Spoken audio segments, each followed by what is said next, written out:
And welcome back, everybody, to episode 14 of Around the Bases with Bubba and Mo.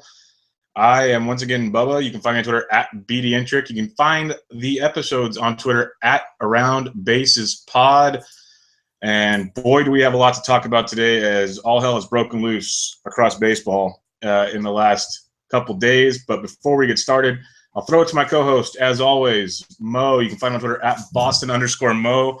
Mo, how are we doing tonight? I'm doing well. Red Sox are playing well again. This is good. Chris Sale's pitching tonight. It's also good. Now I'm going to get started real quick. We had a brouhaha yesterday out in your neck of the woods, your Giants, and everyone's Nationals. Bryce Harper charging the mound against, I think, your boy Hunter Strickland, but we'll have to hear your thoughts on that. For those of you who missed it, quick overview. Bryce Harper kind of attempted a couple of playoff homers, which, I don't know, maybe don't throw a 96-mile-an-hour fastball down the middle. Hunter Strickland waited. So let's get Bubba's thoughts. What do you think about kind of everything? I'll let you go off kind of like I did last week on my Red Sox. Okay. Well, let me just preface this as I've thought about how I wanted to attack this so many different ways the last 2 days. And so I'm just going to kind of break it down, send some things your way. We can go back and forth on this because there's so many different angles to dissect this. And first I want to clarify right now, if you are sensitive and you don't like swearing, this might not be the segment for you to listen to because I can't think about saying it without just getting the emotions going. So just throwing that out there to listeners, if you don't like swearing, this might not be for you. But first off, right before we started, MLB did put out their suspensions. Strickland's getting 6 games. Harper's getting 4. Obviously, I know Harper's already appealing it. Strickland shouldn't. He should just go to home because before yesterday, he hadn't pitched in 6 days. So it's another vacation for Strickland. He's appealing it too. Okay, it's just an absolute joke. We've talked about it in other respects, like familia and stuff. Pitcher suspensions are a joke compared to position players. That's first thing. That's an easy one to just throw out there. This whole incident happened in 2014 because Harper took him way deep twice. And it was because Strickland was pitching batting practice to everybody that postseason. It's amazing the turnaround he has made the last few years. He's actually been decent. I'll say that much. He hasn't been great. Everyone thought he'd be the closer of the future for the Giants. Definitely can't handle that leverage situation. You see the mental midget that he is right now. Obviously, if he's thinking about a home run from 2014, he's not going to be able to put a blown save behind him. So definitely not closer caliber. Moving on from that, Strickland is a douchebag, a gigantic douchebag. I've seen this guy in person many times out in public. He is a greaseball. His hair is just slicked back and greasy. He looks like he's out of Sons of Anarchy, minus he probably can't ride nothing but a tricycle. He is a mental midget, and he showed it to you right there. At least on the bright side, he hit him in the hip area and not up top, which would have been just ridiculous. But when you throw 97 or 98 that hit him on a ball to get vengeance from 2014 is just ridiculous. And the funny part is you break it down. I was reading something today. He never got a chance to face him in 15, and he never got a chance to face him in 16. And Harper had over 25 plate appearances both years against the Giants. So Bochy never let him face him. So he's been thinking of this for a while. We've discussed, it seems like every week there's a new charging the mound that has taken place. Nothing has escalated to this level.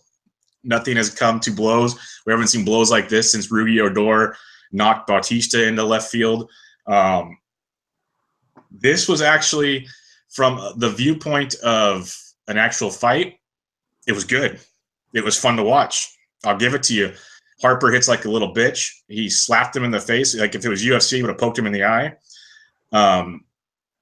Strickland clocked him hard. Samardzija comes in and tackles. There's great pictures all over Twitter and the internet that are just phenomenal. Look it up on your own right. There's hair flying. It looks like a goddamn Herbal Essence commercial at times. It's ridiculous. But to get down to the brass tacks of it, and I don't know how I've held it together this long, it comes down to Major League Baseball and the Major League Baseball's Players Association need to really just pull their heads out of their ass and needs to lay down the law on this, because something seriously bad is going to happen. They're lucky that Harper threw his helmet into right field. It was reminiscent of, bad first pitches from Gary Delabate or 50 Cent or any ones you've ever seen. But if that thing connects at the speed and closeness, it's just a helmet, but those things are hard for those who don't know this. It could have, if it hits him square in the kneecap, it could have chipped his knee or something. Stupid things could have happened. That's part one. Part two, they're lucky no one got seriously hurt in this whole deal. You've seen stories about guys in the bottom of a pile getting a collarbone broken, or the way Strickland connected, and he could have broken Harper's jaw. He could have broke his own hand. There's all kinds of dumb things that did not need to take place. I guess it's been the Players Association's been trying to tell the MLB they're not going to stand for anything about punishment-wise, blah, blah, blah, blah, blah. But maybe this might be the one time we can agree that our good old new commish Manfred, when he gets to lay down the law without any restrictions next year, like we've talked about, this can maybe be the time that he just says, this is it. I'm not saying steroid level bad, but it's a minimum 25 games for a position player, a minimum this or that. Make it so it actually hits him hard. None of this 4 games. Okay, he's taking the rest of the series off. Like Strickland, not going to pitch. We talked about starting pitchers. You missed one start. Big freaking deal. It's really, really, really bad. And another thing, I read it today, it makes a lot of sense, and then I'll throw it to you before I go on to another subject on this, is they could institute a deal like the NBA where you can't leave the bench or you're suspended automatically. So now, if the batter wants to charge the mound, it's 9-on-1. Now it makes you really think, do you really want to go there? Because you got no backup coming your way. So there's a lot of angles to it, but until they start actually laying the hammer down, like I said, we've had this conversation almost every week now. Nothing to this extent, but it's gotten way out of hand. We're lucky he actually hit him in the ass and not anywhere near his helmet. But we already lost. We'll get into Trout later, and some Bumgarner's out, and other big names are gone already from injuries. We don't need to lose another big-time player who, by the way, NL All-Star voting came out today for the first time. He's leading the National League in All-Star votes, so people want to see him on the field. We need to see the best players in baseball on the field. So injuring him on something stupid like this just does not need to happen. I'll let you have a take on this before I go on something else. Yeah, and Hunter Strickland is such a tool bag. You wait 3 years, and granted, I understand you didn't get to face him, but 3 years, and like I kind of started with, you let up. It's homers in the playoffs. Who cares what they do? Literally, I know it's probably never going to change, and maybe in 10, 20 years it will, because you're not going to have old guard in there. You're going to have new blood, and the unwritten rules are kind of stupid and all this stuff. But I don't blame Bryce Harper at all. I know a lot of people hate him. He rubs them the wrong way. But I heard an interesting take from Joel Sherman on MLB Tonight, earlier, that, Bryce Harper is the Tom Brady or the Peyton Manning of baseball. Him and Mike Trout are the guys they need to – they're going to be – by the time Trout gets free agent, he might be a $50 million man. Bryce wants $40 million. They need to protect them. The suspension is ridiculous. The fact that Bryce gets 4 games, so he's going to play in every one of those games. We're talking, 36 innings. And like you said, Hunter Strickland, Bochy must hate that guy. And you mentioned how he does hate him when we talked about the closer situation a couple episodes ago, because he's just a wacko. They had to drag him off the field. About 7 guys. He hit Pence in the face.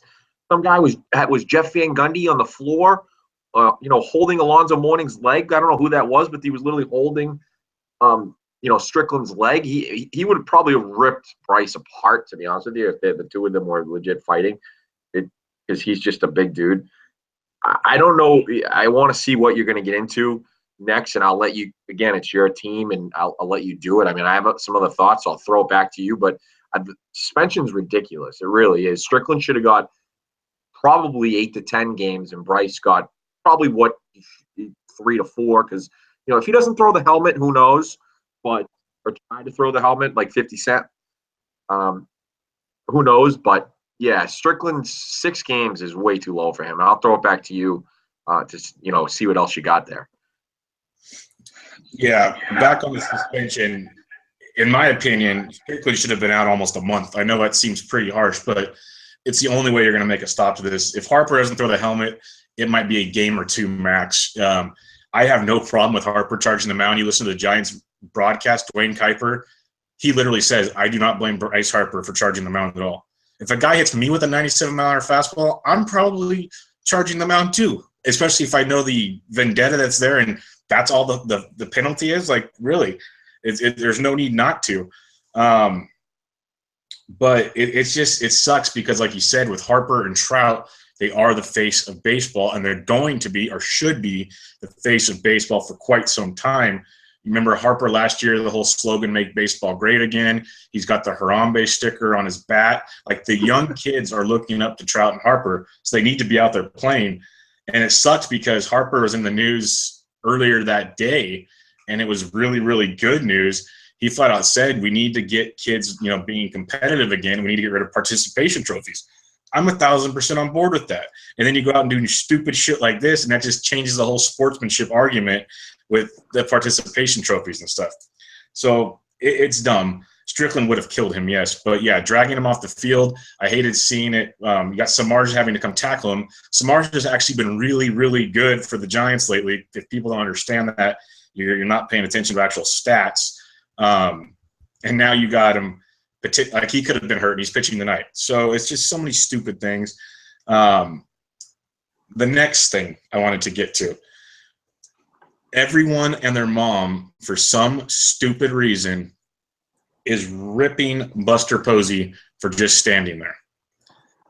I give zero shits that he just stood there. I am glad he just stood there. If Strickland wants to be a moron, Strickland can handle his own business. The last thing the Giants need right now with Bumgarner on the DL is Posey getting hurt and going on the DL. I remember we talked about a month ago now, and I was worried that the Giants were done. Now, by no means am I saying they aren't, but there's light at the end of the tunnel because they actually had a good May. They're only like 7 or 8 games, maybe 9 games under 500 right now. They basically cut it in half in a month. If people can do math, because, in past episodes I've been bad at that, but you keep doing that month by month, come September, they're a 500, a barely above 500 team. Now you're fighting for a wild card. Like, you're not completely out of it just yet. There's still hope. But you lose a Posey who actually started hitting the ball in May, it's gone. There's zero chance it's happening. So Posey's sitting there. I am all for it because, if anything, he's telling the team this is ridiculous. Bochy flat out came out. He said he walked straight to the locker room, told Strickland, we do not do this in this locker room. This is not a Giants thing. I'm curious to see what else happens because, most teams will let the MLB make their punishments first. But I know it rubbed a lot of people in that locker room the wrong way how that went down. And sure, they're going to come out there and have his back because you're a team and that's what you're going to do to, like, clear the field and everything. But long term, I don't know how this is going to sit in that locker room. It's really bad. But the Posey shit needs to stop. The people that are saying he needs to come out and defend him is absolutely ridiculous. And I want to know what your thoughts are on that. Yeah, I tweeted it right away. I think I even tweeted at a couple idiot Giants fans. They wanted him, like, suspended for it, which is insane. It wasn't even like hot take police right there. It was. I think it was legit serious tweets. He should have never. And another thing that was going around was Hunter Strickland told Posey to let him in, which I think that's kind of crazy. But Hunter Strickland clearly is a crazy person, and he's got a couple screws loose up there. A few things. one, Posey wasn't the only guy. Crawford didn't go. People were even showing Bumgarner, like everyone's jumping over and he just casually walks down the stairs and walks away. Obviously, he's hurt, so he can't really do a ton, and he shouldn't be out there anyway. Arroyo didn't do anything. Mike Morse ran across and hit Samardzija because he wasn't going after Harper. He was like trying to stop Hunter Strickland, but no one really went after Harper. Nobody went after Harper. It was just Strickland, and that was it. Samardzija looked like he might have been trying, but it seems like Strickland did it on his own. It's going to be interesting to see what happens when he does accept the suspension. I mean, I think it's kind of stupid. And again, I mean, ESPN picked up the game tonight, so that game's going to be on TV. If you don't have MLB TV, I'll be trying to watch that as well. But it's craziness to think that anything towards Buster Posey, especially with the way you guys have been playing, and if you lose his bat, it's literally over. I mean, I already think it's over just because of the strength of the three teams in front of you, and we'll get to that later.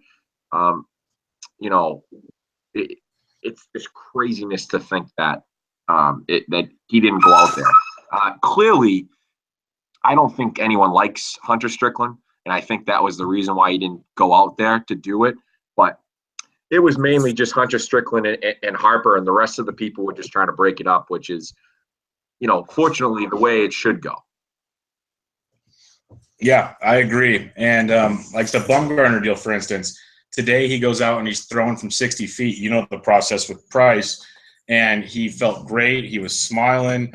So it's like the first step on recovery. So he's due back now in another month to 2 months. It's just like things are slowly working in the right direction. This was the last thing the Giants needed to just screw it all up. I guess that's one of the good things about having Matt Morse on your team is he can just go out there and be the dumbass that he is. But that's about all he's good for. And, yeah, this is it involves the game, but doesn't involve the game. Well, do you have anything else on this scuffle? Because I have a question about Memorial Day to begin with, but do you have anything else on the scuffle? No, nothing more. I mean, like I said, I think overall they got it wrong in terms of the suspension. I think Strickland should have got more. You look into it and you say to yourself, he waited 3 years to do this. Like, I wonder if they even looked at the video that all MLB Network was showing, ESPN was showing. You wonder if they even took that into account on why he did it. And the last thing about this, no pitcher will probably ever come out and say it, but it's so ridiculous. Oh, I'm just trying to throw inside. I just lost my cool there. Just say you did it and it's over. I mean, I know that'll affect the suspension. You can't go out there and say it, but I have to think that Bochy went in there and had to scream at the guy. I just have to think that. Yeah, and he did. And we put a poll up on the around the bases handle, and 29% want more fighting like this. 22% think Strickland's an idiot. 21% think Harper's a tool, and 28% think they're both morons. So it's pretty even across the board there. That everyone just has a little bit of everything on that. But on the Memorial Day gear, it's a little off topic here, but I don't know if you saw it over the weekend. Since they wore it for like 3 days, there were a lot of hot takes on people saying the MLB should not be doing stuff like this, taking advantage of holidays such as Memorial Day to make money. They never say anything about Father's Day and Mother's Day, but Memorial Day, they were all had big opinions on this. Do you have any opinion on that before we move on? Well, aren't they donating any sale of that for anybody that buys one of the hats? Aren't they donating to military causes?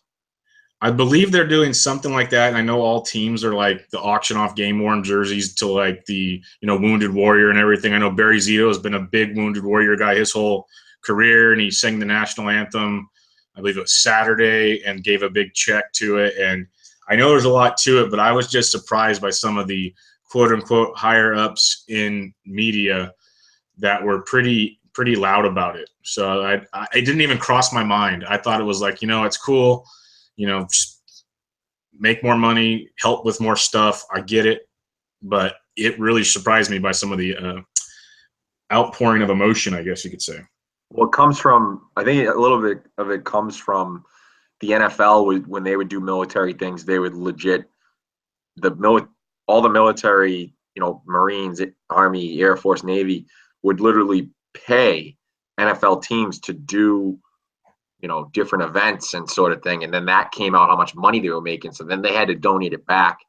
I would hope that the hats, I would hope that they would donate most, if not all of it, to some sort of wounded warrior or something like that, to help with everything. Obviously, there's a ton of military,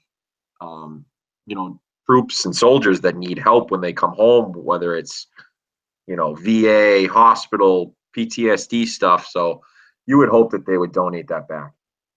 Okay. Yeah, I just wanted to ask about that and see what your thoughts were, because it took me by surprise. But we'll move on to something that. Before we keep going, Bubba, I wanted to ask you, do you think it doesn't look like they're going to warn both teams? Do you think they hit Posey tonight?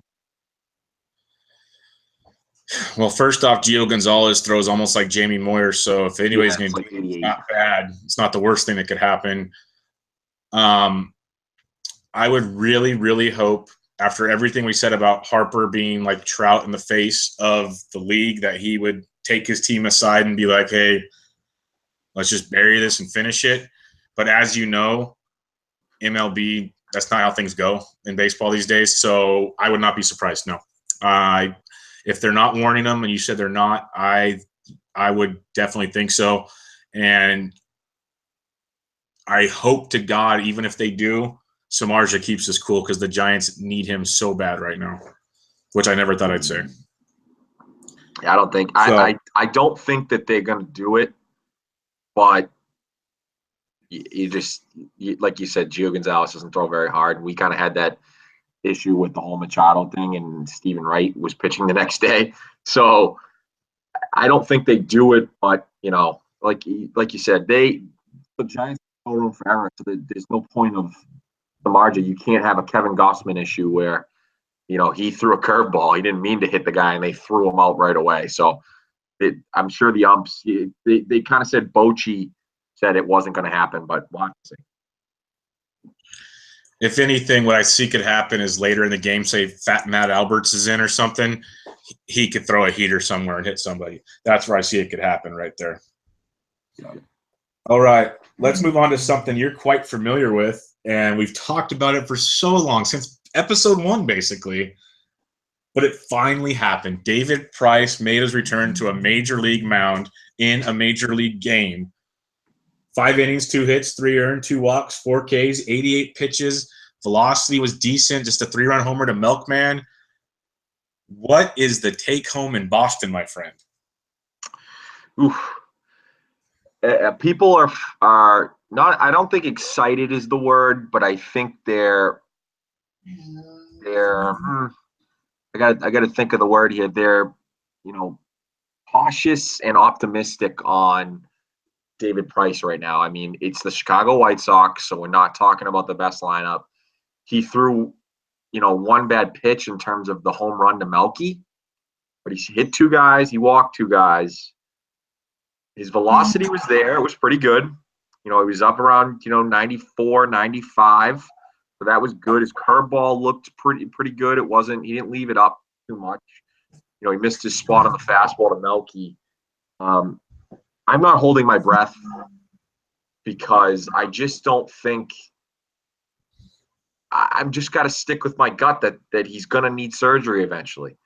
I'm not going to jump off the ledge and automatically say, oh, he let up 2 runs or 3 runs against, the White Sox in 1 start, about 85 pitches.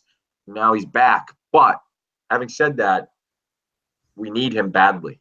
I mean, Brian Johnson threw a complete game shutout. That's great. Very happy for the kid. He had some anxiety issues. He came back, and that was huge. But you can't trust Drew Pomeranz, even though he has the stuff to do it. If he can locate his curveball. Chris Sale. Porcello's going to be fine. Eduardo Rodriguez has been amazing. If David Price can come back and just be, quality start, 6 inning, and you got to throw the money out the window. You can't look at it and say $31 million, he should be better than this. You have to throw it out the window now. If he can stay healthy and throw 6 innings, 5 hits, 3 earned runs, and the bats are already heating up, and they're going to continue to heat up. Well, we'll get to some of the injuries later, but they're going to heat up in the summer. Mookie Betts going to hit for more power. I'm telling you, Jackie Bradley will be back. He's not going to be a 30 home run guy, a 25 home run guy, but he's going to heat up a little bit. I feel it. I'm optimistic about David Price. Like I said, if we can get quality starts from him, 2, 3 earned runs, 6 innings, that would be huge for this team to continue to move forward and catch the Yankees for the AL East crown. Yep, definitely. Now to the next one, Bubba. This one, I think, hurt everyone in baseball. Mike Trout to the DL. First time that he's going on the DL in his career. 6 to 8 weeks. UCL in his thumb. I got the games played. 139, and he was called up a month late. 157, 157, 159, 159. Hopefully, it is on the short end because he was having a tremendous year for the awful Angels, even though their record is 500. I mean, pretty self-explanatory here, Bubba. What do you got on Mike Trout? Yeah, like you said, he's having surgery. He's going to be out 6 to 8 weeks. First time on the DL in his career. Devastating for the Angels, given we didn't think they'd be worth a damn period. But this is big. You don't rush him back because I can't even say they're rebuilding because they're not. They're just bad. It's tough. In a fantasy standpoint, there's nothing that's going to replace Mike Trout. I actually retweeted something today, some of the trades that went down today on Yahoo, guys that were getting traded for Mike Trout straight up 1-for-1, like Corey Dickerson and guys like that. People are already unloading. Like, they're not even waiting the 2 months for Trout. It really sucks if you had a guy like Cameron Maybin who actually was playing well. And a lot of that, I think, had to do with Trout. Calhoun's been bad. It's just a bad baseball team. I saw someone tweet, and it's probably true. They might be – whatever replacement they put out there in center field, they might be better with the one-handed Mike Trout. So it's going to be that bad. And, options I've seen fantasy-wise, Steven Souza Jr., maybe Kevin Kiermaier. Some leagues, these guys might not even be available. I've just seen these names mentioned. You got Keon Broxton or Santana in the Milwaukee outfield. You're really grasping at straws right now. You can almost play the hot hand card and rotate it around. But it's really, really ugly. I don't know how you feel about this, but I've seen Tommy Pham's name mentioned, which I want nothing to do with. Maybe Josh Reddick. That's not a horrible one, actually. I can get behind that a little bit in that offense. But it's bad. It's really, really bad. Do you have anything else on Trout? Yeah, I own him in my league, 10-team league with my friends. Kind of a big money league. And he's on the DL. Pollock's on the DL. Wood, John Gray, Rodon, Bumgarner, Danny Duffy. Those are all the guys I have on the DL. And Ian Kinsler, even though he's not having a great year, I picked him up, a few weeks ago when he started playing a little bit better. So those are all the guys on the DL. There's only 2 DL spots. So I just have to hold on to him and pray that I continue to kind of stay in it for the next couple months till he comes back. I don't think I'll look into trading him. It's just a devastating thing. And I talked about a sneaky Cameron Maybin trade chip for a team like the Nationals if they need that center fielder. He's not having a bad year. So yeah, Trout, it's just a tough situation there, and he's so fun to watch. And now there's really no reason to watch the Angels at all. Yeah, it's really bad. And we'll go to the National League to another outfielder that's out with an injury. Ryan Braun goes back to the DL with his calf injury. He missed most of May with the calf injury. Reports are he came back. He told people he wasn't even 100% when he came back. So it makes you wonder what the heck that was all about. But we know, we've said it for a long time now, that the Brewers need to trade Mike Trout, and you're not going to be able to trade him if he's injured. So it's a mess in Milwaukee because their rebuild is actually going along pretty darn well, and you got a guy like Lewis Brinson just sitting there waiting for playing time amongst others like Ray and company. Ray's a little ways away, but still, you got a lot of young, talented players, and Braun's just in the way. What do you have on Ryan Braun? Yeah, we'll talk about the Brewers a little bit later, so I'm going to keep it semi-brief, but you kind of hit the nail on the head. They're playing well, so they need Ryan Braun. But if they don't start to play well, they also need Ryan Braun to trade him. And now his trade stock being on the DL twice in 2 months with calf issues, of all things, which could linger as they have here. It's just not a good thing for them. I mean, Cody Bellinger has been huge for the Dodgers, but it's always been rumored that Braun could go to the Dodgers, among other places. I'm not sure. There's a lot of other places that could get him. The Diamondbacks don't have, the farm system to get him. Houston maybe if they really want to make that splash, but I'm not sure they need to. But it's not a good situation for the Brewers, especially with Thames coming back to earth. Again, we'll talk about them. I don't want to get too much into it later, but it's just not a good situation, especially if they, really want to trade him. He's going to be on the DL till June. It's going to linger. Trade deadline July 31st. Not good for Ryan Braun fantasy owners, and not good for the Milwaukee Brewers to try to continue their rebuild, their good rebuild, as you said. Yeah, and it'll be really interesting to see how that one plays out. But let's talk a little MLB prospects as we keep doing each week. It's tough for us to narrow down exactly who to talk to, and I'll keep saying that probably every time because so many good ones out there. But a couple we want to hit on this week. First, I'll kick us off. Matt Chapman, third baseman for the Oakland A's, is their top third base prospect. He was a first-round pick a few years back, 24 years old, and he was their top pick in 2014, by the way. And he's been crushing it at all levels. Power keeps getting better and better. In 2015 in Stockton, that's high A ball, he hit 23 homers. Between Double-A and Triple-A last year, hit 36. He's currently in Nashville right now. He has 8 homers and 97 at-bats with a team-leading .536 slugging. He missed the beginning of the season with injury, but since he's been back, like I said, just absolutely crushing the baseball. He's actually up to 11 home runs now with 20 RBIs. He's only hitting 250, but he's a power guy. That's what you expect. He's even got 4 steals. He's not a big steal guy, but he might be able to sneak you 10. Striking out 30% of the time, which he's done most of his career in the minors. Walks a little over 12%, but huge ISO, huge WOBA, insane power that just keeps getting better and better with the A's, and he's a top-notch defender. They say he's got a cannon for an arm at third base. It's a position, you haven't really seen a good third baseman continuously in Oakland since like Eric Chavez. And this kid is super talented. He's playing there with Barreto, who's killing it, and a couple other guys, Nunez and company. Like normal, the A's are good, and most of these guys are ready for next season. And Chapman, he spent a little bit of time with Oakland very briefly last year. His stats aren't even showing up here for some reason, but I know I read up on him playing a bit with him late last year in like September. But keep an eye on him. I doubt he gets the early call unless they trade Plouffe, like we've talked about before. That's a biggie.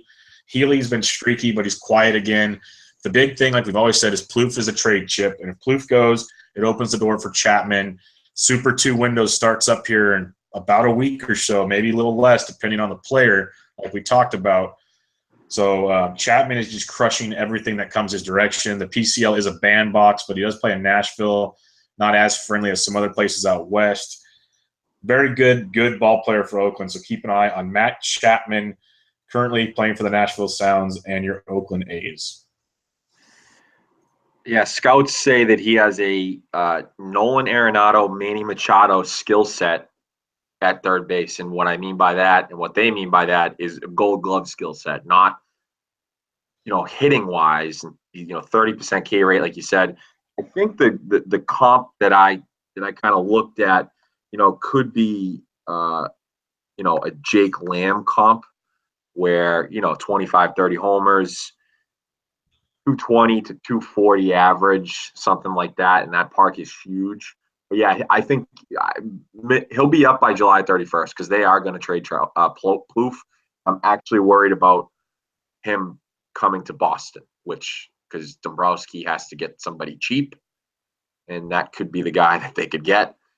So that's one thing I got to worry about. But the next guy. Let me ask you a question on that real quick. Then I know I bring it up every time, and you tell me it's because he's not ready. He needs experience.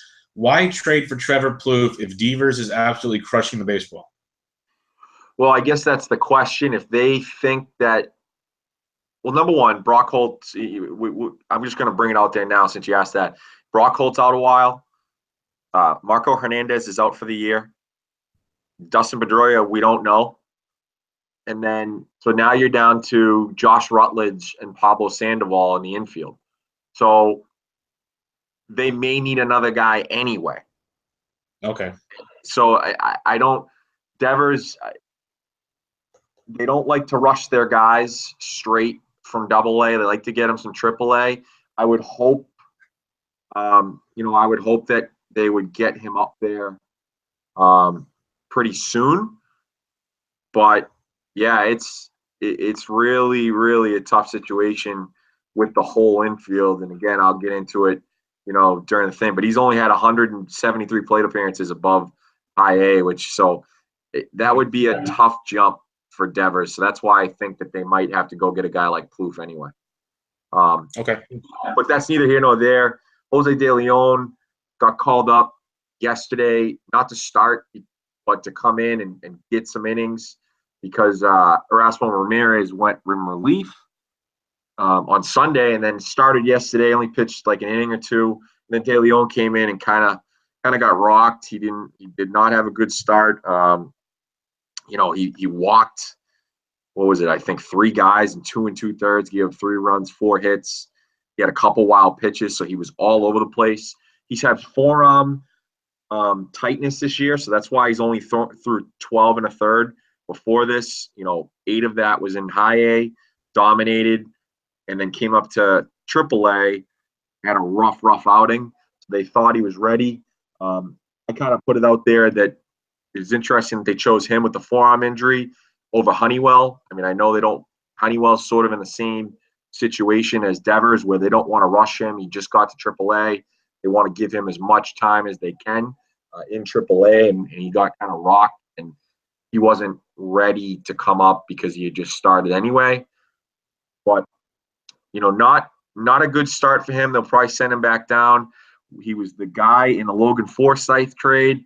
So they need him, to pitch well, in the next few months, especially if they go and they trade Odorizzi or Archer or Cobb, one of those guys. So, they have him and Honeywell waiting, but they're hoping that he becomes the number 2 or 3 that they're looking for, especially trading Logan Forsythe before them. But he was a stud with the Dodgers, over 11 Ks per 9 in terms of their farm system, but, had a rough few outings last year, 6.35 ERA. So we'll have to wait and see. It might be hopefully it's not a Berrios situation where he's pitching well in the minors and not in the majors, but it's sort of a wait and see with De Leon. But he should be up, here and there if there's injuries, and then if they trade him, he'll be up for good, July 31st. Yeah, he's a pretty electric arm, and I know they brought him up this time because they had that long 15-inning game on Sunday. He came out of the pen. I know they brought a couple more guys up today because of all the pen use yesterday, but eventually he'll get his due in the rotation. Like you said, Honeywell, who's just been tremendous this year in AAA. Maybe we can talk about him next time, but he's been outstanding. And, the good things as always in that farm system in Tampa Bay. Lastly, just wanted to bring up real quickly, Tyler Pill of the New York Mets was called up making his start tonight against the Brewers. As we speak, he was doing okay. We'll see how that continues. But he's been having a great year at AAA, at least the month of May. He started out rocky in April, but overall a 1.96 ERA. Now the FIP and XFIP show some massive regression coming. 4.2% home run to fly ball, BABIP at 255. But like I was talking earlier today, is a home run per 9 of only 0.39, and he pitches in Las Vegas. That is outstanding. You can look at all the other peripherals. He's not striking out a ton of guys, but since he's left Double-A, and even in years past, he's never Double-A. He was like a 7 to 8.5 strikeout per 9 guy. Hasn't really had that in Triple-A, but you keep that ball in the ballpark in Vegas, that's an impressive feat in my opinion. So he definitely has things to work on, but he's filling in the gap for now until Lugo and Matz get back, which should be sooner than later. Matz made his second rehab start on Sunday, and I believe Lugo was – I know it was he rehabbed Sunday. I think it's only his first, though. It could have been his second. But they'll be back soon, and Pill will be back in AAA. But he's a name to keep an eye on for future usage and whatnot. Yeah, I wouldn't wait too much on him. 27-year-old kind of journeyman. Not really a top prospect, but definitely, with their struggles, like you said, and their injuries, and if he can pitch like that in Las Vegas, with a little bit bigger ballpark in New York, maybe he is someone to watch for if they do need him to keep going. Now to our favorite segment, as I say every week, the DL news. We've gone over a few. We've pushed Trout and Braun to their own subject because they are big subjects for both of those teams. Just a quick look at the rest of these. Jacoby Ellsbury is on the DL with concussion and neck sprain. He's eligible to come off Thursday. Looks like he's not ready. He's still having headaches. So that's a rough kind of go for the Yankees, but always happens with Ellsbury. Trust me, as a Red Sox fan, I know that. I mentioned earlier, if you asked a question about Devers, Brock Holt's shut down. This is a scary situation. He was on the DL for vertigo, and he's had concussions before. Now, he played about 14 games at Pawtucket. This is not a good situation. The independent doctor in Pittsburgh said you should just shut it down, wait this out. He's going to stay with the team, kind of rehab with them, watch out for him. And it's too bad, too, because now Pedroia's in the DL with a wrist injury. John Farrell went on MLB Network Radio today and said that the MRI is negative. But as Red Sox fans, we know that could mean he could be out for 3 years. That's how bad they've been with announcing injuries and saying what they are. I'm hoping for the best. We all know Pedroia. He plays through everything. So for him to go on the DL, there's something structurally wrong with his wrist. He doesn't just go on the DL. It was an unfortunate incident.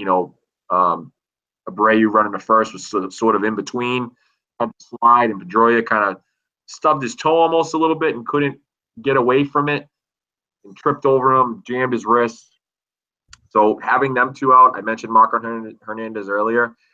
Pablo Sandoval was like 5 for 30 at Pawtucket in a few games. They were going to keep him down there until this injury. He's in Chicago tonight.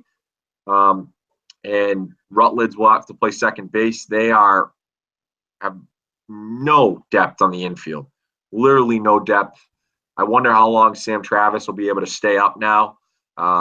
Because of that, they might have to bring up another infielder so that they have a little bit of depth there to give Rutledge a break, and obviously Sandoval.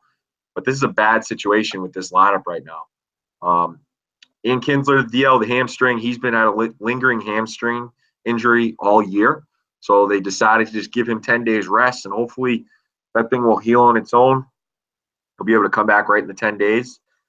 Charlie Morton for the Astros, having a nice year for them.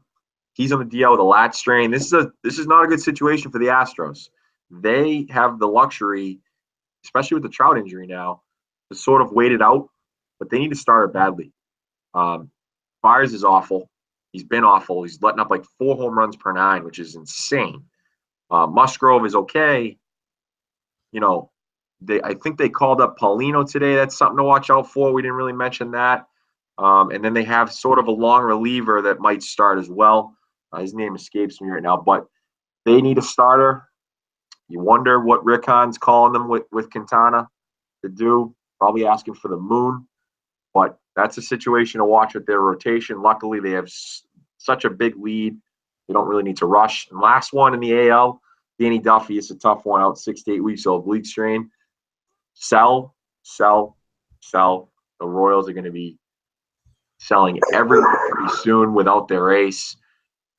It's not going to be a good situation over that 6 to 8 weeks without him, because he's really, other than Vargas is having a nice year, a couple other guys are doing okay, but he's their ace. Just sign him to a big contract. They need him to stay afloat, and without him, it's going to be worse than it already is. Yeah, we were already saying the Royals would be sellers, and that Duffy injury pretty much says it's time to start selling now, boys. Moving on to some National League news. We talked about Braun already. Not too much to go over here, but Manny Margot's having a decent rookie campaign for the Padres. Going to the DL with a strained calf. He's been in a walking boot. Can come back as early as the 6th of June, but it's looking like it's going to be a lot longer than that. So keep an eye on that. And then one thing I want to bring up is Alex Wood got put on the DL, the 10-day DL, with joint inflammation, a.k.a. don't panic. He's not hurt. This is what the doctors are doing. They have 7 starting pitchers, and they're taking advantage of the 10-day DL. David Roberts said he's only going to miss 1 start, and he'll be back. So nothing is wrong with Alex Wood. Don't panic, and all is well in Hollywood. Going on to our last segment of the night, with 2 months into the baseball season, basically, as we are ending up May. Let's do a little contenders or pretenders. We've got a handful of teams to talk about in the AL and the NL. Some that have overachieved and some that have maybe underachieved, and we'll break them down for you here. We'll kick it off with Mo's boys, the Boston Red Sox. Mo just told us the dire straits of the injury list and all the issues with that lineup right now. They're 27 and 23, 3 games behind the wonderful, wonderful New York Yankees. And we know we've talked before how the Red Sox, they'll win a couple, they'll lose a couple, but they've never really had a big winning streak or a big losing streak. With these injuries, are the Red Sox contenders or pretenders, Mo? Oh, they're contenders. I mean, I picked them in the World Series against the Dodgers. They're 100% contenders. You know I was going to say that.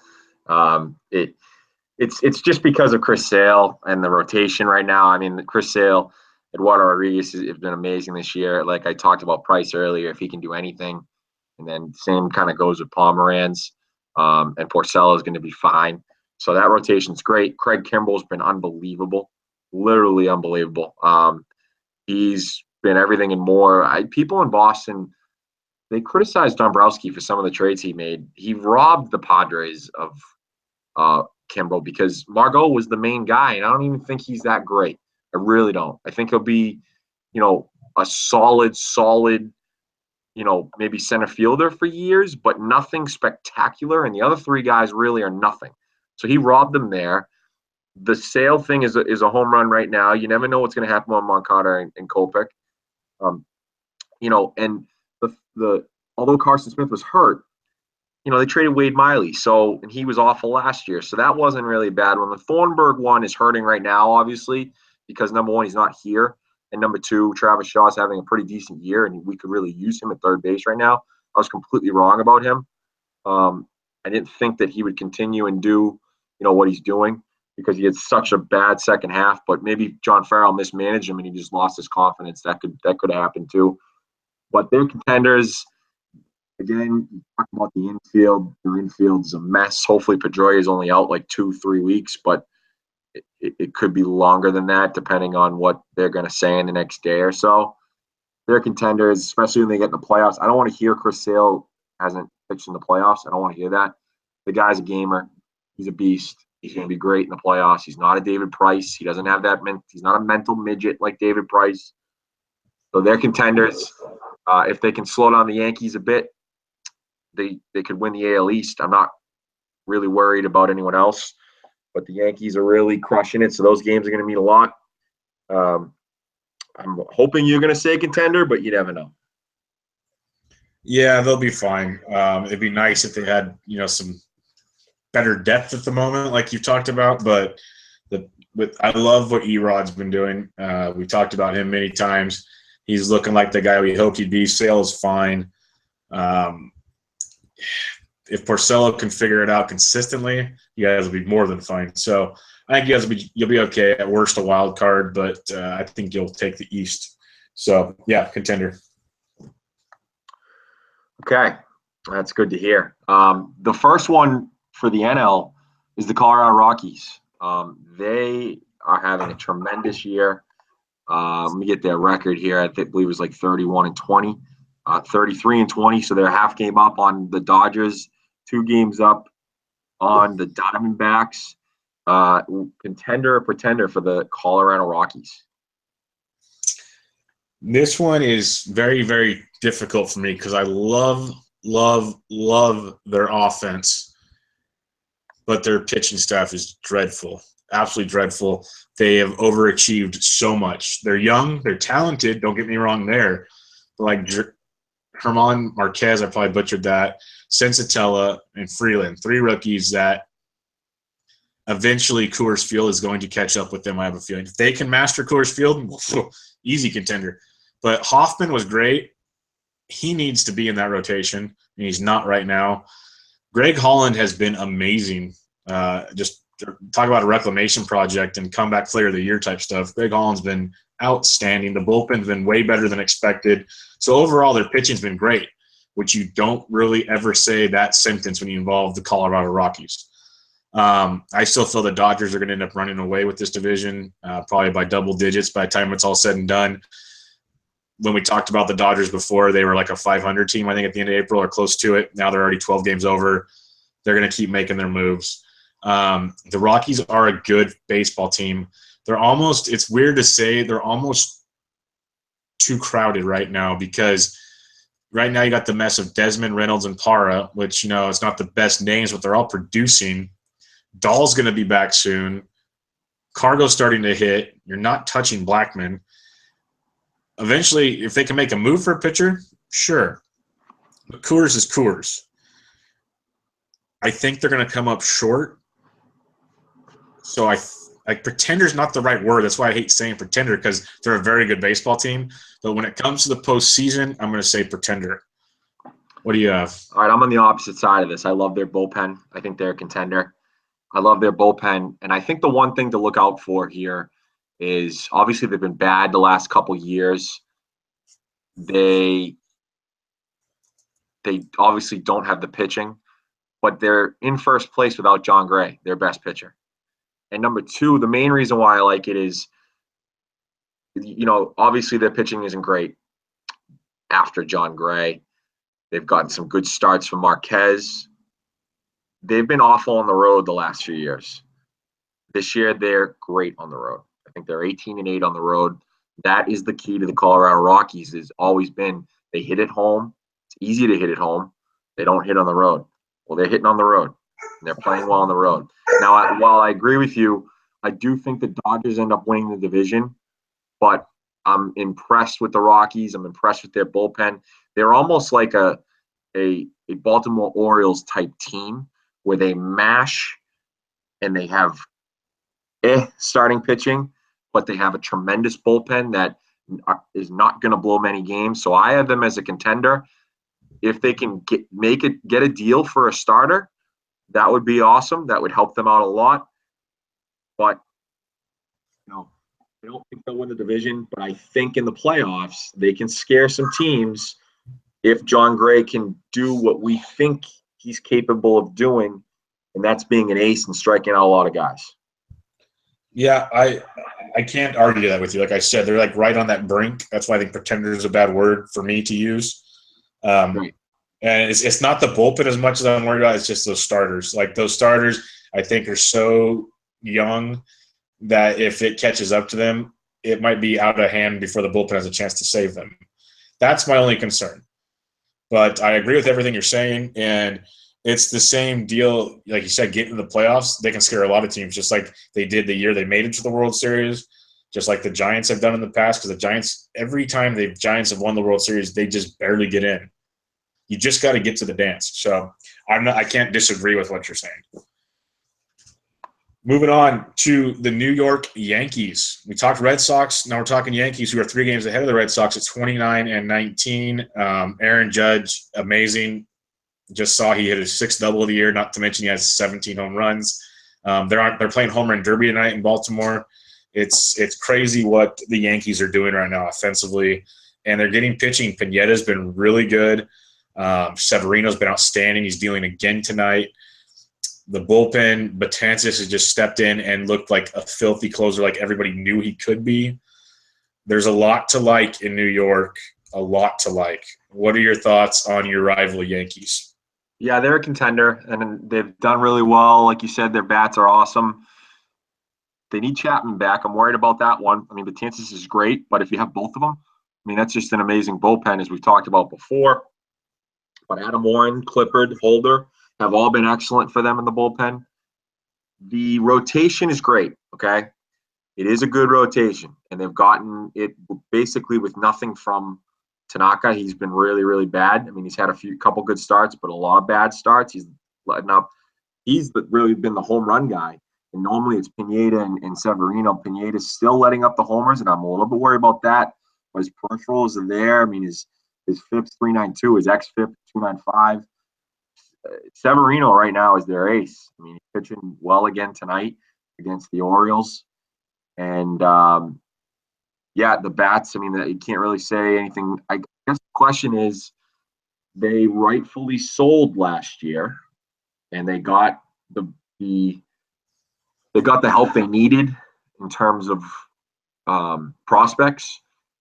Do they go get a starter? I think that is the last question because, Montgomery's been okay.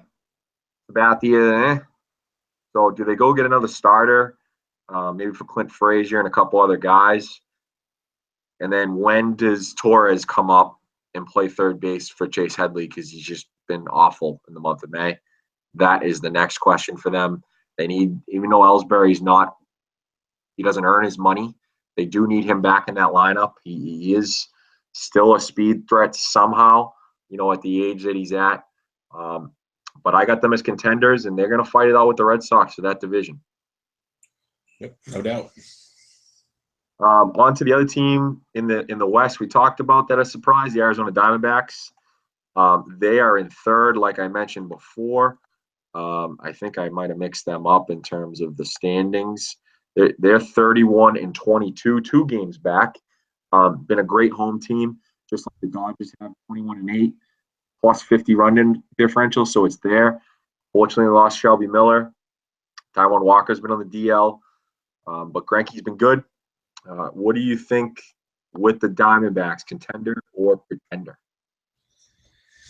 Now, this might be why I think the Rockies barely missed it, is I really like the Diamondbacks. I thought they were a few more years away because their minors is loaded.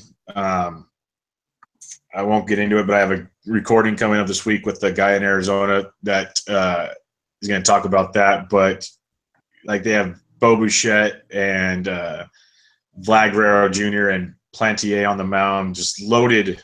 Wait, farm system. Bubba. What? Let me stop you. Did you mix them up with the Blue Jays? Oh, well, don't they have Bichette though? Bichette and Plantier, right? They might have them, but Vlad Guerrero is it's not Vlad Guerrero. It's the other protege from a guy. Then it's not Vlad Guerrero. It's the yeah, I got you. Keep going. I'll look it up. Yeah, it's the other one. Sorry, but they're just ridiculous, and they're all on the same team, like in Double-A right now. It's stupid.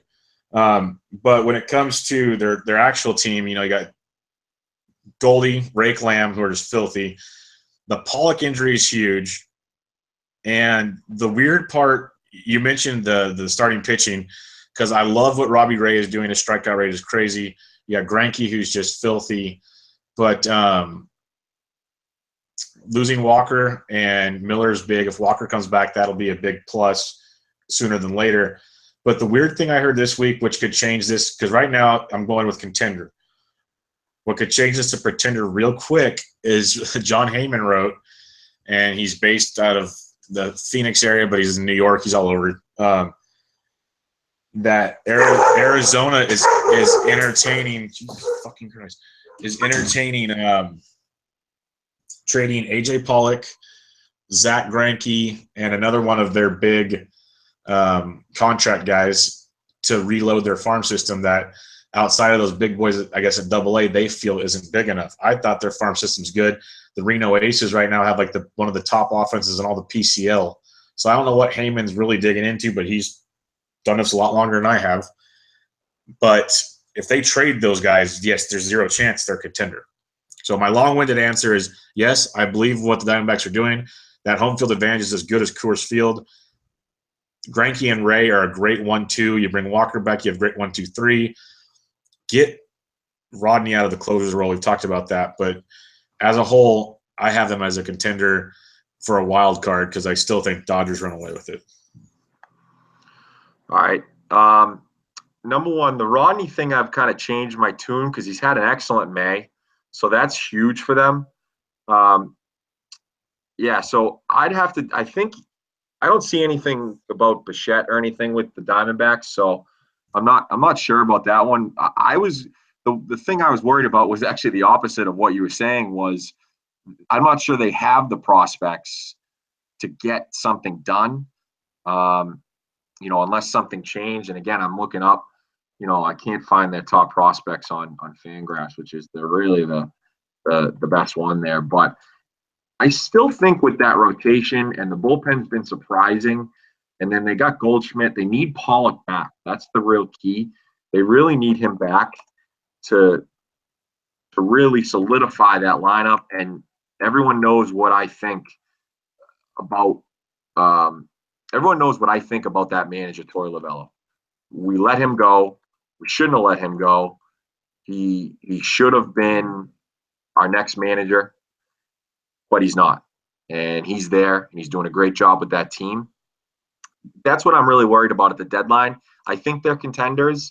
And the reason for that is Central's so bad right now in terms of their record. I mean, the Cubs will be there, but literally it's a one-team race in the East. So they're really fighting it out with – it'll eventually be the Rockies.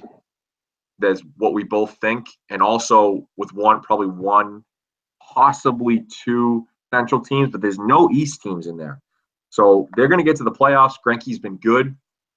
I just worry about if they can get something done on the trade market. But like you said, there are a couple sneaky prospects that could come up and help them out there. So we sort of agree on that one with the Diamondbacks. Yep. Go ahead on the Orioles. Yeah. All right. I was trying to look up this stupid thing that's pissing me off now. I know I read it the other day, and now I can't find anything on those players. Like, I'm a complete idiot, folks. Ignore all that minor league talk. I don't know where the hell it is and what. It must be a different team. I swore it was the Diamondbacks. I'll find it later, probably when we're done recording, and really kick the shit out of myself. But moving on to the third team in the AL East, the Baltimore Orioles, 26-23, 3.5 games behind the Yankees, a team we were both really big on not being worth a damn this season, and they've come out of nowhere and done what you predicted, Baltimore Oriole things. They've mashed the baseball, at least somewhat. To me, they're a hot and cold team. They either blow up or they don't do anything in a game. But the pitching's been better than expected. Dylan Bundy's been outstanding. The bullpen, like you said, has been great, even with losing their closer. But the rotation's a mess, an absolute mess. Gossman's been very disappointing. Ubaldo's got moved to the pen. Tillman's back, but he's getting blown up tonight. As a whole, I am 1,000% still on what I hold true. They are pretenders. They'll be lucky to be 500 by season's end. What do you have on that one? Yeah, pretenders. I mean, we were kind of their April was amazing. So we both were kind of like, well, we're wrong again when we picked them where we picked them before the season. But it's coming back down to earth right now with that rotation. I think the key is that bullpen. I mean, Britton's hurt. You don't know how long he's going to be out. Brack has been okay, but he really hasn't taken to the closer's role as well as we thought he would. Maybe it's just that mentality, again, that we've talked about before with different guys. So, I mean, he's got 10 saves, but he had a rough May. He had a 5.40 ERA in May, and that was mostly as the closer. So that's something to watch out for there with the bullpen. It's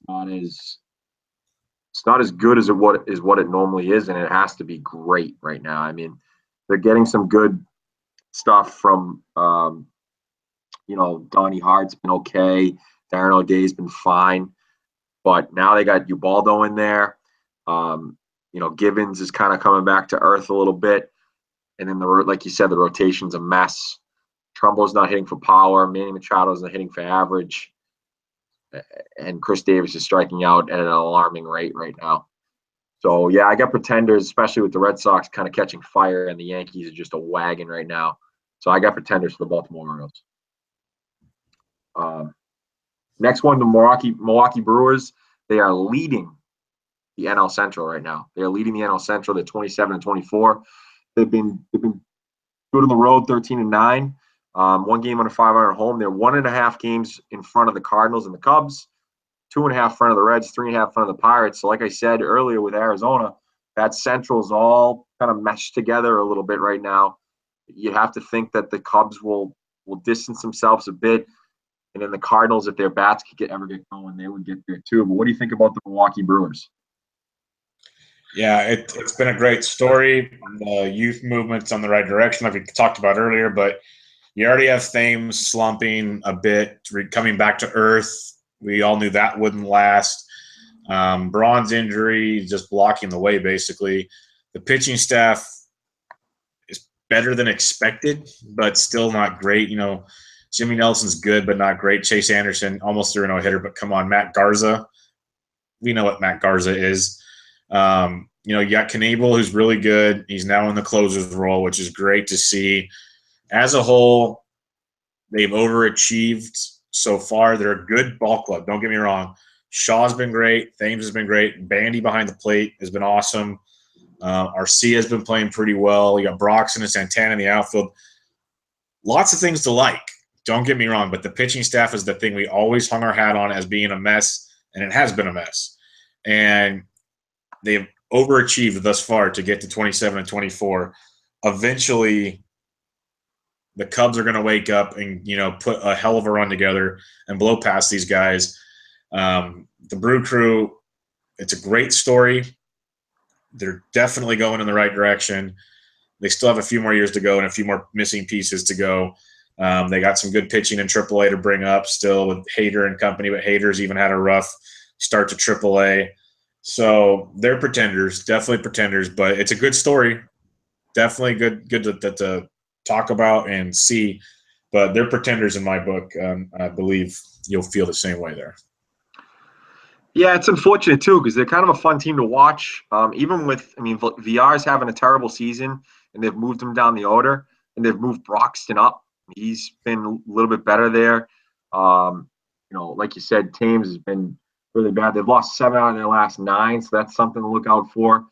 Jesus Aguilar, he had a great May. And he hit 30 homers last year with the Indians AAA with a 246 average, and he really has been in the 280 range for average. So maybe, with all these stats, launch angles, and that sort of thing, maybe he changed something there to hit more fly balls and really get there. So that's a guy to kind of watch out for in deep leagues. He's getting more playing time at first base, and they've moved Thames to the outfield a little bit and given Thames a couple days off. So with Braun out, he's going to play. He is going to play. Thames going to play the outfield.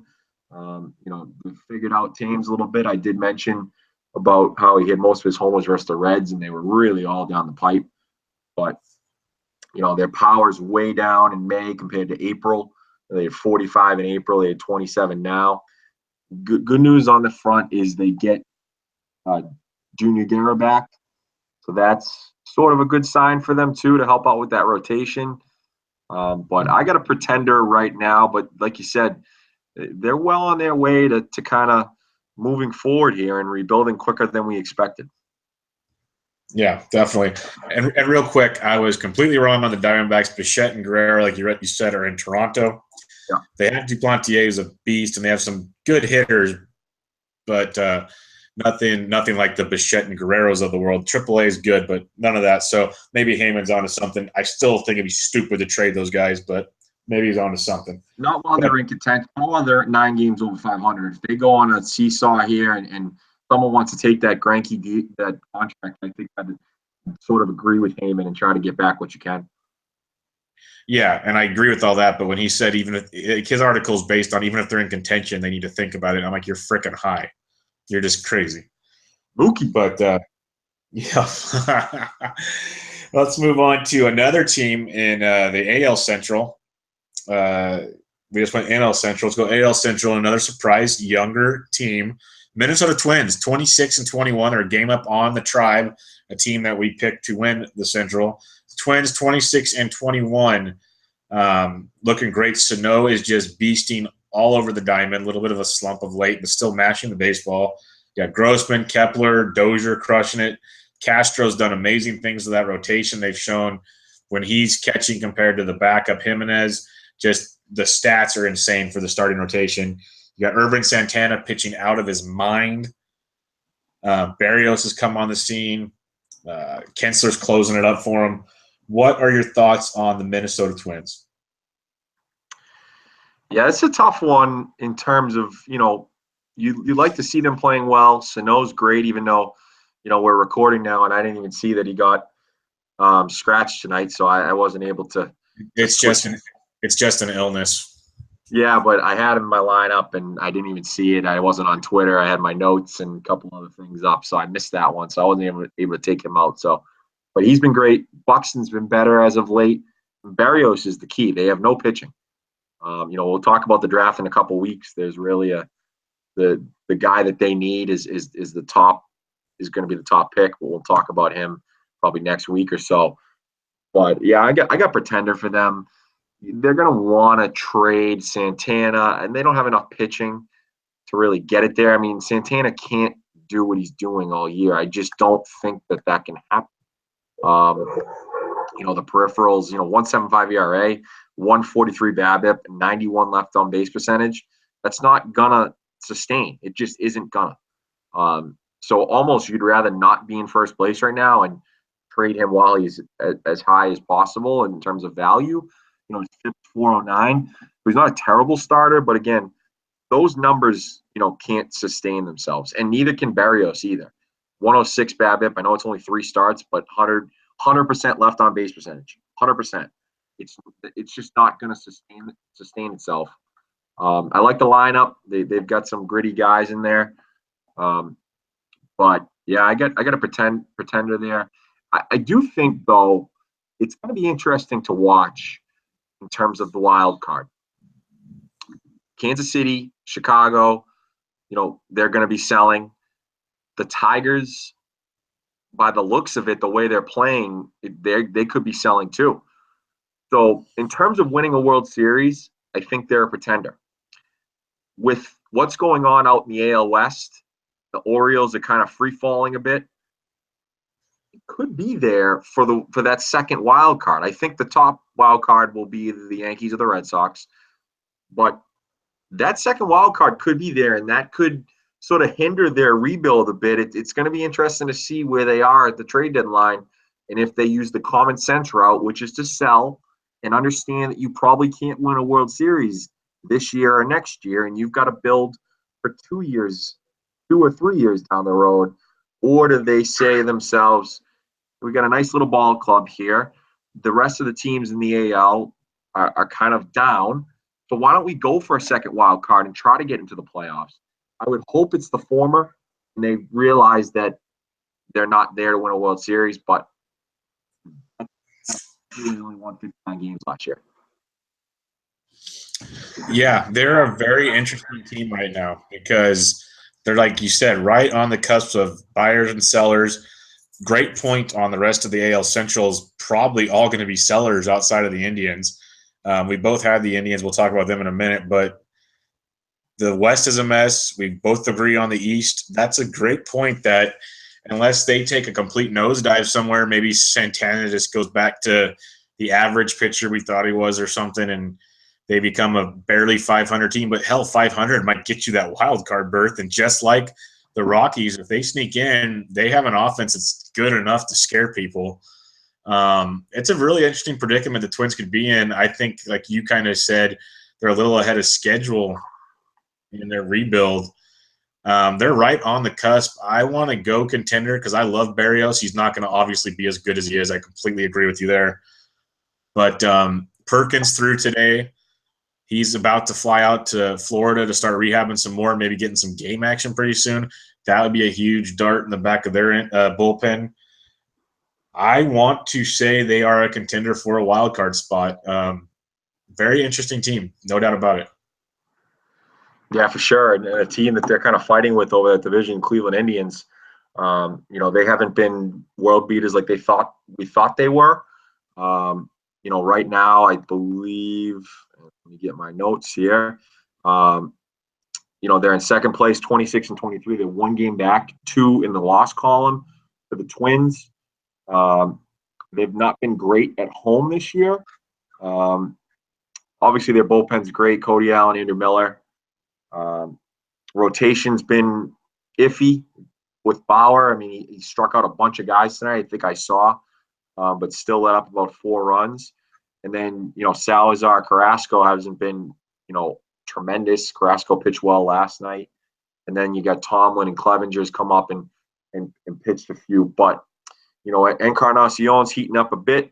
Kipnis is finally heating up. I said when he came back, waited out a little bit for him. What do you got for the Cleveland Indians, contender or pretender?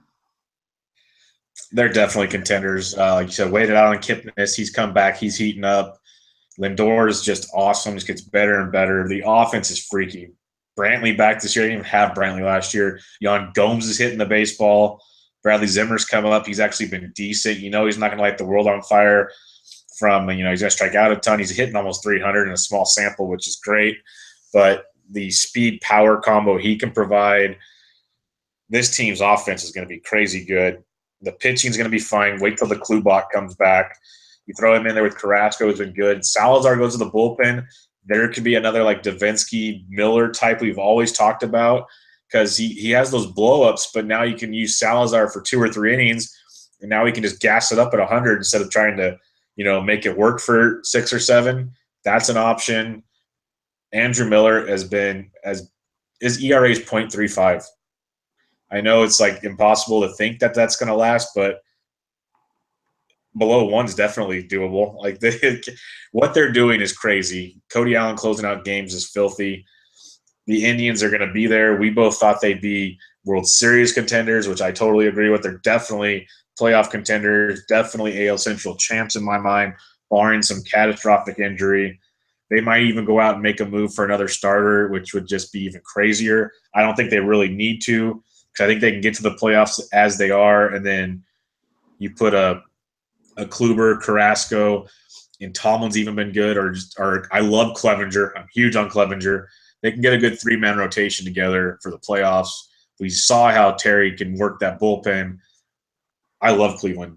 I think they're still the class of the Central for sure, if not the American League, in my opinion. I know that probably doesn't sit too well with you in Boston, but I love Cleveland and big contenders in my book. No, yeah, I'm not going to spend too much time on it. They're definitely contenders. I would think the 4 teams that will be there will be them, the Red Sox, the Yankees, and the Astros, and that'll be a fun playoffs to watch. It really will. If they can get to the World Series last year without all those starters, and they keep them healthy this year, I mean, they can certainly get there again. Contender for sure. And our last team, a lot of this is kind of a contender just for playoffs in general. Let's make this a contender for the World Series because barring one of the worst collapses in baseball, and I know we still have like 4 months to go, but the Houston Astros are 36-16. The Angels are 11 games back in second. The division is a disaster. Sure, the Rangers are playing better. We maybe could talk about them next time or some other time down the road. But the Astros are running away with the West. So I think we pretty much both agree they're going to win the West. At very worst, win a wild card. That would be insane to even think about that. But let's talk. Are they a contender for the World Series, in your opinion? We both picked the Mariners to win the AL West before the season, went outside the box because we didn't think that the Astros had enough. They needed a starter. Pitching. Yeah, they needed a starter, or I even said they needed 2014/15 Dallas Keuchel, and that's what they're getting. They're getting Dallas Keuchel from those seasons. Crazy ground ball rate. He's locating it, every pitch, well. McCullers has stayed healthy. He's been great. He's like the 1A right there. They're contenders for the World Series 100%. It just looks too easy. Their bullpen's excellent with Giles and Davinsky and Harris. If they can get Gregerson to somehow come back to semi-form, I mean, that's a great, great bullpen. I wonder if they sort of go all out. I do think they need one more starter to probably get there. But as currently constituted, they're going to run away with the West. They might clinch that by the middle of August. That's how crazy that the lead is right now. They are 100% contenders for the World Series. That lineup is amazing. Correa's coming, to form. If Bregman can sort of get out of that sophomore slump, he's down the bottom of the order. Beltran, it's been rough, so maybe they need a bat too. But we'll see what they do with Martez and Tucker and a few of the other guys that they have, because I mean, their window is longer than the Nationals, but it's not as long as you would think once all these guys get to free agency. They've done it right. They've built it right. When you have the chance to win, as the Nationals saw when they shut Strasburg down a few years back, you have to take that chance. And I think they're going to take that chance this year. I mean, Quintana's getting roughed up again. He let up a homer to Devin Marrero, who I completely didn't even mention in the whole infield, third base, second base issue, because he can't hit. He literally can't hit. He's just there for glove. So, Quintana's kind of down right now. But if they can go all out and get somebody, look out. I mean, really look out for the Astros. Yeah, they're in a real interesting spot right now because they're so far and away ahead of everybody that, normally that Charlie Morton injury would have hurt, but they're like, it still does because that lat injury is going to be a while. But Peacocks has stepped in. He's looked great. He's not going to be that good, people. He's going to be feasible. Right. But not as good as he's been. If he's that good, my goodness, they just keep striking gold in Houston. Keuchel's been amazing. McCullers, we talked about potential innings limits. Well, now if you have a lead like this, you can totally skip a start, do things with them. So you have a fresh McCullers for the playoffs with no restrictions. Giles has been outstanding. We've talked to Davinsky. Their pitching's been great. Paulino has been really good in the minors. He's one of their top prospects behind, the one Martez who we always talk about. We'll see what he has to offer. Their window is longer than people think if they don't make a trade. That's why where they're at now, obviously if they go get a pitcher, like you said, lock it up.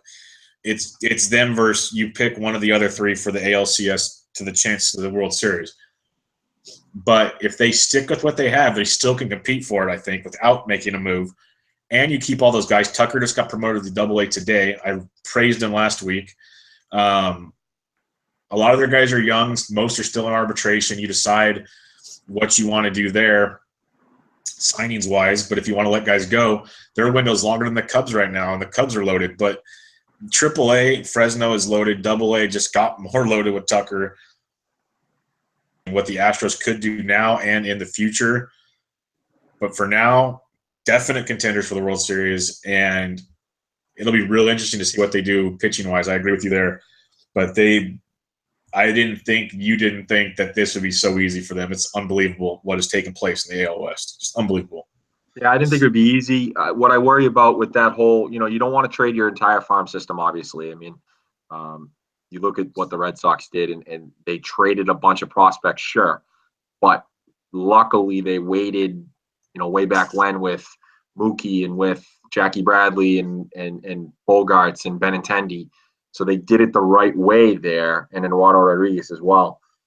What I worry about is they've become, and I'm not saying that Pittsburgh was as good as Houston is now, but Pittsburgh had the chance to make some deals and trade guys like Glasnow and Tyon and other guys and Meadows to go for a World Series, and they kind of stood pat. They didn't really. They obviously they made a couple deals to improve themselves, but they didn't go for a World Series. And now look where they're at.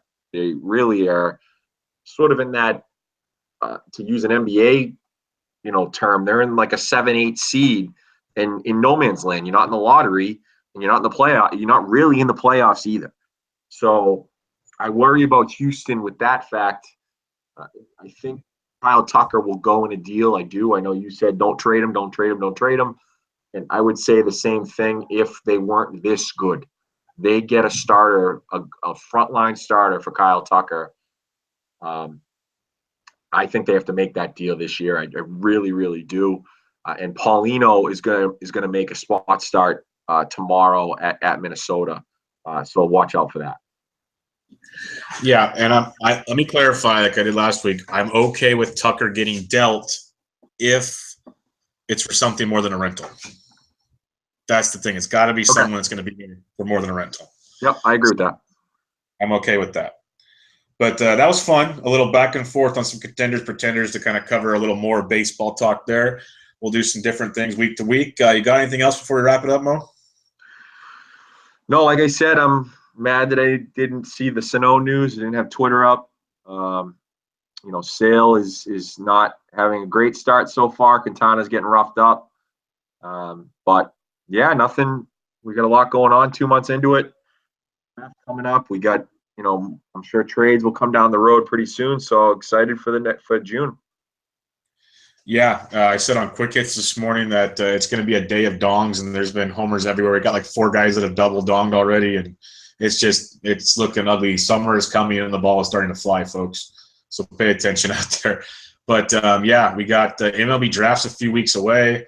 Super 2 deadlines coming up. It's going to be fun around baseball, especially with some of the teams we did say that are out of it that have a farm system. So to watch some youth coming up. So we'll keep touching all those topics. But check us out, Around Bases Pod on Twitter. Mo's at Boston_Mo. I'm at BDintric. Check us out. And until then, this was Around the Bases, episode 14. We'll catch you guys next week. See ya.